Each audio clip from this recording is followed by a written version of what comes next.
worrying me a little bit here on this Sunday. But hello, everybody. Welcome to another edition of the Missing Links post-game podcast, live stream, whatever it is. I'm Andrew Dukowitz, your host, beat reporter for Zone Coverage, covering the Lynx, Wolves, and Gophers for the site. And today we got Jenna Ortiz, who is in the lovely city of Minneapolis, I'm assuming, for AZ Central to break down some Mercury film here. And she is such a trooper because she got literally in 2 hours notice of me begging to come on a podcast. Luckily, she was the first person I messaged, and she was the first person that messaged back. So Jenna, how are you? How are you enjoying the city so far? Good. The city's awesome. I love the weather out here right now. It's a perfect time. I love being out here. Yeah, I can imagine it's still pretty warm down in Arizona right now. It is, yeah.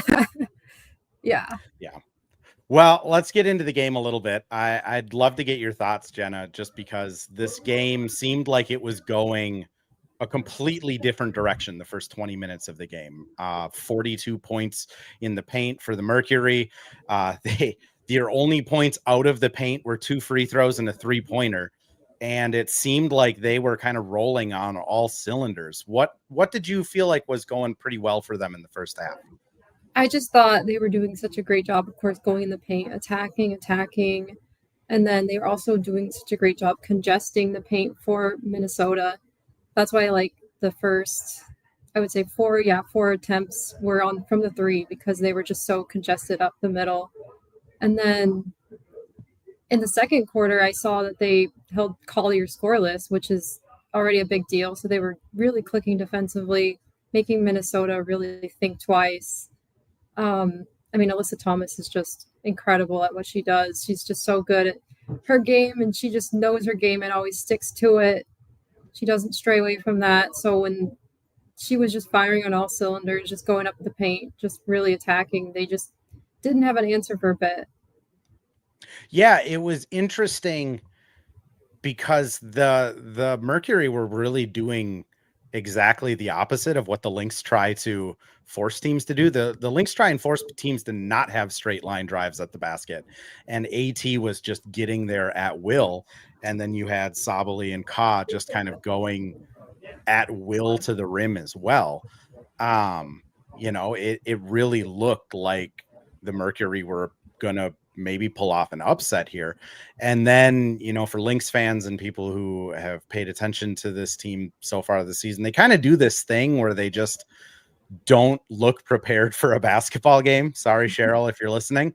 And then they just turn it on. It's literally like a light switch goes off, and they came out of halftime and it just was a completely different defensive effort. What I kind of noticed, especially, was just Courtney William was playing out of her minds coming into that third quarter, especially just on those pick and rolls or pick and fades with Alyssa Thomas. It's weird to say that like the point guard was making the biggest impact when Alyssa Thomas has the ball, but what did you kind of see was the biggest adjustment that the Lynx made kind of coming into that third quarter? I think they were really just getting on them to stop them from going to the paint. They were really using their bigs. You mentioned when Masha came in, it was just a complete change. She only came in for 8 minutes or something. Yeah. And she just used her size and really went for the ball. She was very active. Everyone was just so active. I think that was the difference between them and New York, because when they go up against New York had a lot of bigs, but they weren't as active going on them, and they were kind of a bit slower, so Thomas was able to get over them. Now she's going against bigs that are very active. They're just moving a lot, and it's just a little bit harder to get through that when people are really outworking them with that. Well, and there was one point in the fourth quarter, I looked down and AC has had 2 shots, and I want to say the first 14 minutes of the second half. It's really rare to see her off her game. We got a pretty up close look at her in Connecticut last year when we faced them in the semis, but it was really weird to see AT kind of struggling to just get to her spots. I think you're spot on. Masha was such a huge momentum changer, and it's it's a credit to Cheryl that she can bench the defensive player of the year for Yeah. a player that they brought in midway through the season. But I mean, I guess I'll ask you, what do you feel like maybe some adjustments Nate could make on the other side to kind of combat that? Because it Yeah. really seemed like they were just stuck in the mud. We've talked with him about changing up the 8-player rotation, or at least expanding a little bit more. And he's still, I mean, stuck to doing the 8-player rotation. Even before the game, he was asked if any of the bench players would make an appearance because they're going off 48 hours of rest, like 48 hours of just rest, and they barely have had any time to really catch their breath since game 3. But he said no, and I mean, he stuck to his word. He Yep. stuck to his word in the game, and so he's just still sticking with what he has until I don't know. I don't know what point they'll come out or not. If he'll put in Kalani Brown, who's 6'7", and is just able to really get those loose balls and all that. But I mean, I don't know when that could happen, if it will happen at all, because I mean, those players haven't played much over the last few games, and so he might be, of course, worried about conditioning and all that, even though, I mean, sometimes you might have to make those key adjustments, and then it could totally change the game. Yeah, it's weird because I'll be the first to admit, the first series with Golden State, I was very blessed because I've watched an absurd amount of Golden State this year. I haven't watched a lot of Phoenix, and I kind of dug into just like the advanced stats, watched a couple games to try and get like a hang of it. And it seems like they are so dependent on AT being everything on offense. And then they really concede a lot on offense too. Like they don't offensive rebound very well. They don't really even try a lot of times. So when I'm looking at like what this team could change, it's almost like it would have to be almost an identity shift. Do you kind of agree with that, or? Yeah, for sure. I think they've gone through several phases throughout the years, but I mean, or throughout this year because of injuries and all that. So for a while, they were really good at shooting threes. They were one of the best three-point shooting teams, and they were really going from there. But then I think once they got the big three all together, you know, Satu Sabali, Kalia Copper, and then of course AT.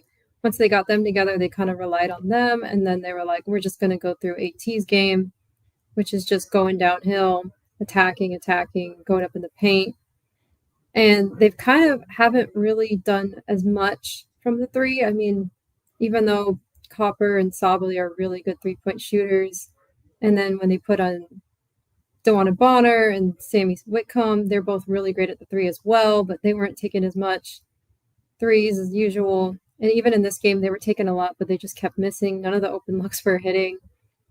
And so I think they've definitely shifted a few times this year to like suit whatever's working best. And so right now, maybe they'll have to just completely change a little bit, or maybe try to just have AT be the setup person to Bonner or Copper or Sabali and have them really try to go from the three. It is interesting. Like they have 3-point shooters. It's not like they don't have players that can shoot threes.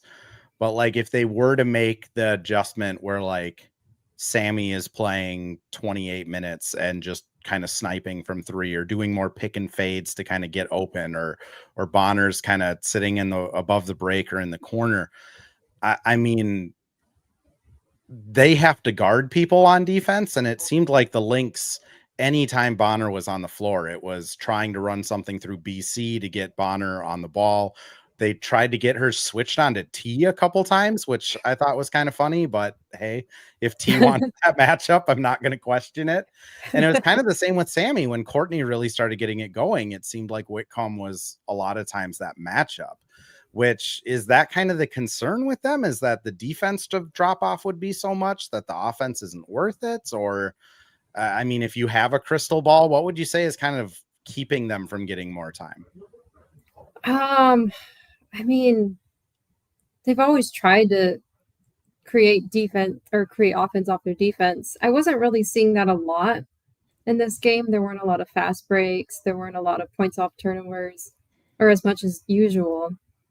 And kind of just wasn't exactly what they were supposed to be doing. I mean, they weren't going for it and really trying to get a bunch of tip balls as well. I mean, Sammy was really good at that. Satu Sabli is really good at that as well.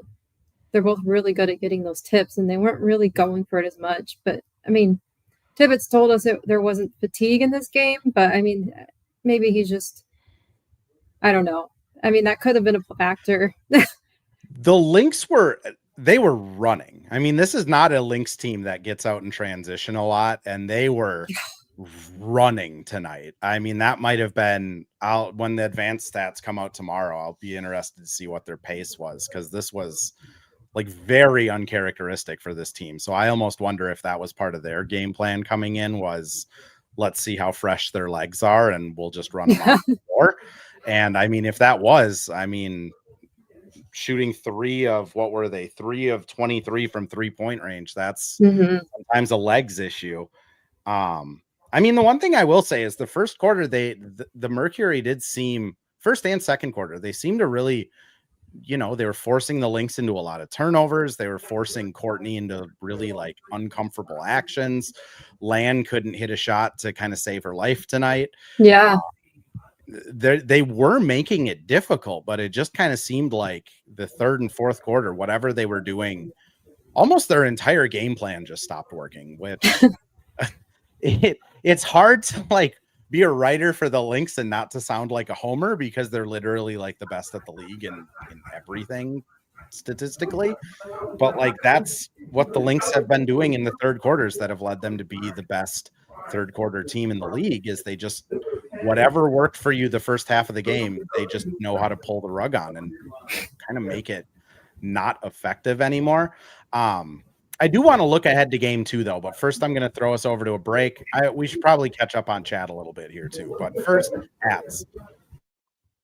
Well, hello. Thank you, Livestream Andrew. This is Ad Read Andrew.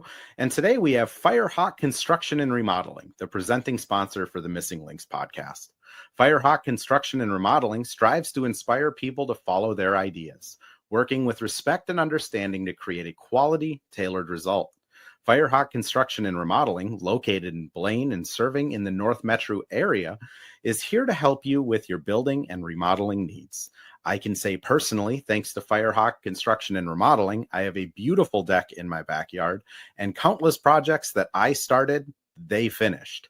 Get started on your new deck or remodel today by calling Isaac at 763-710-5686.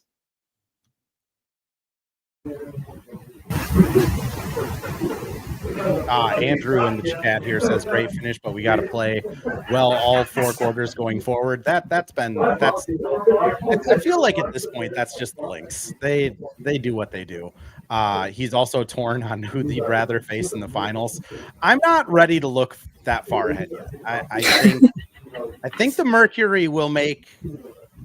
If I had to predict how the series goes, I think the Lynx probably win game 2, and then the Mercury win by like 35 in game 3, and then the Lynx might take game 4. But they are going to have a moment in this series where all of the Lynx fans crash and think that this whole thing is going to go down the drain.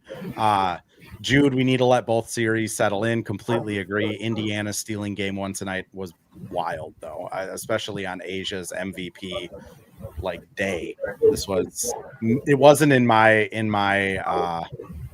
it wasn't in my notebook that they were going to win tonight. Few comments from Jude, Rodney about Masha. I mean, people that have listened to the pod all season or have watched my content, this team loves Masha. Like, she is.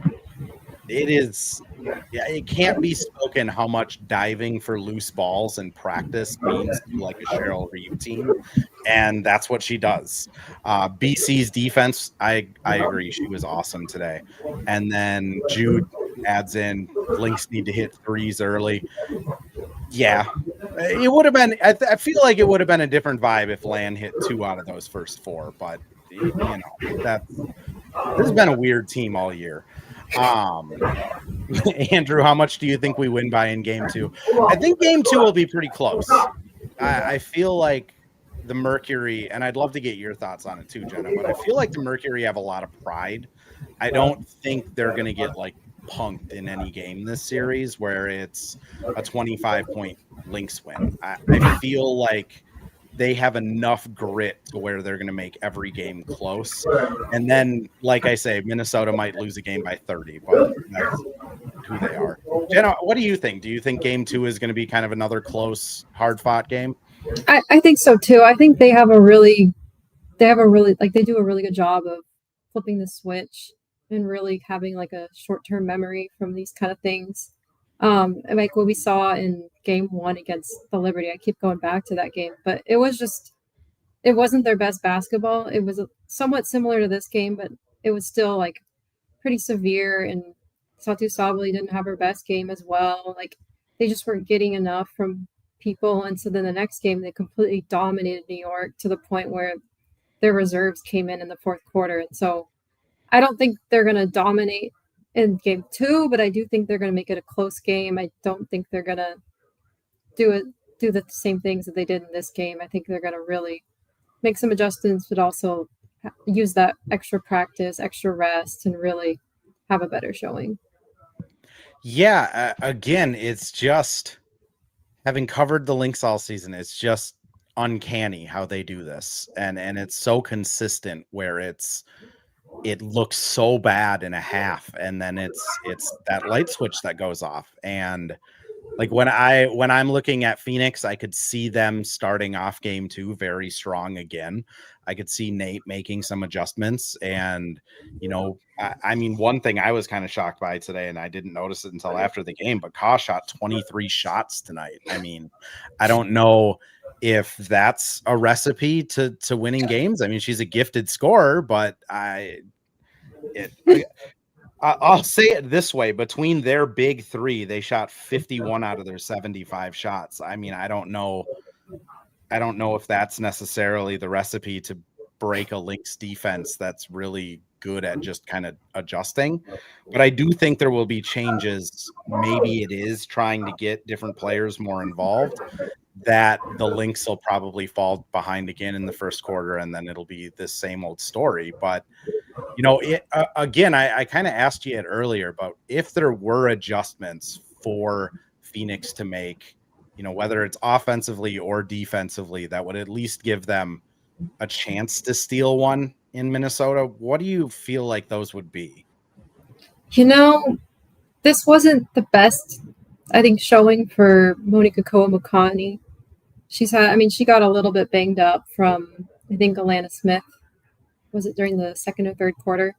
So she got a little bit, so she got kind of like a non-contact thing. Yeah, it was really weird because she was kind of limping a little bit after, but yeah, so that happened. But usually when they get her going, I mean, she's been doing pretty well in the playoffs defensively and then also offensively as well. I mean, she did such a great job against Sabrina Ionescu in the first round. So I think just getting her healthy and going maybe would help a lot on the defense. And then I'm a little shocked that there wasn't a whole lot of stuff with Natasha Mack. But, I mean, they were clogging up the paint. But she was doing pretty well right at the beginning and getting in there. And, I mean, when she was against New York, she was still undersized against them, and she was still finding her way in there. So I guess I'm not sure why there wasn't as much going through her as well. Yeah, it is interesting with Mac, because I feel like she's been kind of one of those players that has swung games for them just by being that fourth scorer to their big 3. She only played 12 minutes. Is there like an injury thing or anything like that you know of, or was that just one of those weird things? I think it was one of those weird things because I didn't see her go down at all during the game. Yeah, I didn't either. I remember in game 1, she was doing really well against New York, and then she got a little bit banged up. She came back, and then they took her out for the rest of the game, and we asked Nate, why did she leave? Is she injured or anything? And all he said was they just wanted a bigger lineup, or they just wanted to downsize their lineup, which I don't know. I mean, I think she could be their X factor at times. Monica Koa-Makani can also be their X factor. Sammy Whitcomb is another one that could also be the X factor. And she was helping them a lot in this game. I thought she brought them something. I mean, especially, I mean, I feel like Cheryl has never talked more about slip screens and stuff more than she has today. But like when AT was getting Sammy on those guard screens, it was working out pretty well. I feel like, it felt like Sammy shot more than just 3-pointers, but maybe that's the answer of just trying to stretch the floor a little. Ben in the chat, can we talk about what a great game BC had? She was awesome. It was your normal BC game where she goes 0 for 2 in the first half. And then all of a sudden she just hits 2 of the biggest shots in the game. Her defense is great. 8 rebounds is kind of wild for BC. Like that might be a season high for her. But I mean, you talk about Dejanay Carrington going down. That's your answer to that, is just BC is playing at the level that she's been able to play at the last 2 years. Elise asks here in the chat too, does anyone know why the tech on AT when she fouled Heidemann didn't lead to AT's basketball afterwards getting revoked? I don't know. Jenna, I'll let you handle this one. Do you know why the basket didn't get revoked? Why it didn't get revoked? I feel like AT said something about let me go look through my I remember she said something about like they told me they missed the call. Yeah, she said they told her they missed the foul, I think, and hold on. I have it they missed the foul, and she said she just said they missed the foul call on her. I can't get fined. I don't work for a team. I think the refs just kind of make things up as they go sometimes. I'm going to be honest. T got like clocked in the chin. Like, let's all acknowledge that looked like it hurt a lot. However, they can't just review a play like that. The basket had already been through the bucket. Like, Minnesota called a timeout to go assist T. You can't just like retroactively go review the play before when there wasn't a call on it. So like, yeah, I was almost more outraged for Phoenix because I'm like, what is this? This is blasphemy. The rules, if we have rules and we're not going to follow them, why even matter? But it does seem like they missed the call, so they gave AT the points, but then kind of felt bad that T got like leveled in the face, so they gave Minnesota a tech, which in that case, I think Phoenix should have been able to pick the foul shooter too if it was like an off-ball tech. Yeah. Or a retroactive tech, which then you're not picking K-Mac to shoot that. I don't know. It was just all a mess, but that's the WNBA officiating. Anything you want to add to that, Jenna, or do you not want to touch it? Yeah, I wasn't completely sure what was going on there. And I mean, I don't think they did either. I think they did the play, they saw she was down, they went, and then all of a sudden they hear, oh, it's getting reviewed, and they're like, what? Yeah. It was so weird. Like, why? I can say I've seen like off ball, like elbows and stuff, especially like in the NBA, because they put such a priority on like player safety. Not that the W doesn't, but like W is just more physical. I've never seen somebody retroactively assess a tech after a made basket. That is, yeah, I would have been outraged if I was Nate Tibbetts. I'm going to throw us over to one more ad read here. If anyone else has any more questions in the chat for me or Jenna, we'd be happy to answer them. If not, we'll do a little preview for game 2, maybe the rest of the season series. But first, Nate Pence. And we're back with another ad read. This time for Pence Homes, the presenting sponsor of Hitting the Hardwood Network. From the best tools and technology to transparency throughout the entire process, Nate Pence and the Pence Homes team is the top choice for buyers, sellers, and is proud to support you and your home ownership goals. Get started today by calling 612-308-1122 or by emailing info@pencehomes.com. Before we move on to that, Elsie, 100% refs making stuff up. I'm going to be honest. Courtney, that's a transition take foul after Satu, I think, kicked the ball and then Courtney just grabbed her in transition. Like, that should have been points and the ball. So that was the first thing that annoyed me today. And then even though T got hit in the face, retroactively going back there and reviewing that also irritated me today. I feel like WNBA officiating, hopefully that's a CBA issue that they figure out. Jenna, I do want to kind of close asking you though, been covering the Mercury all season. Do you feel like there is a realistic chance that they can kind of come in and steal game 2, win the series? Or do you feel like the Lynx kind of showed enough today where it might not be in the Mercury's future to keep going on? I think the Lynx have so much going for them to the point where, I mean, it's kind of hard when you have such a great coach in Cheryl who's just making the right adjustments, finding the right people to put in the right spaces, and then they're able to have collaborative meetings at halftime to really figure out what they want to do and how to stop them when things aren't working. I mean, it's really hard to go on that and go against that. I mean, the Mercury are very, very talented. This is the best Mercury team I've ever covered. And I just think they just finally have people who are able to be stars, but also rebound and really be active. But I think they'll likely, as you said, I think they'll likely drop game 2, but then win game 3 because they'll be at home. They'll be back. And I think they'll do a lot better out there.